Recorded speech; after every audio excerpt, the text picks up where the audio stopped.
Il a marché avec Jésus, vu les miracles, entendu la vérité. Alors pourquoi Judas a-t-il trahi? Et surtout, qu'est-il devenu après? Que s'est-il réellement passé pour Judas après avoir trahi Jésus? Après l'avoir livré aux soldats dans les ténèbres du jardin de Gethsémani, Judas Iscariote, celui qui avait mangé à la même table, marché des kilomètres aux côtés du Christ, fut envahi par une culpabilité accablante.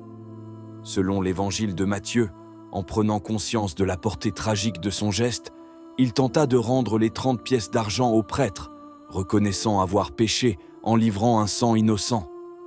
Mais face à lui, les chefs religieux restèrent de marbre. Sans compassion ni écoute, ils lui répondirent froidement « Ce n'est pas notre affaire, à toi de voir ».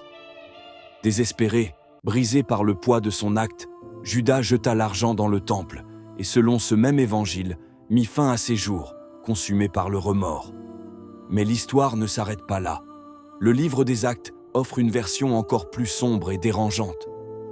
Il y est écrit que Judas utilisa l'argent de la trahison pour acquérir un terrain baptisé le Champ du Sang. C'est là, selon ce récit, qu'il trouva une fin tragique. Il tomba, tête la première, dans un sort aussi brutal que choquant. Depuis des siècles, une question persiste. Était-ce le remords qui l'a précipité vers cette fin? Ou bien son destin était-il déjà scellé à l'instant même où il choisit de trahir le Fils de Dieu? Et toi, que penses-tu du destin de Judas?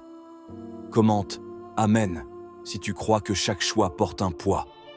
Et suis-moi pour explorer les histoires les plus troublantes des évangiles.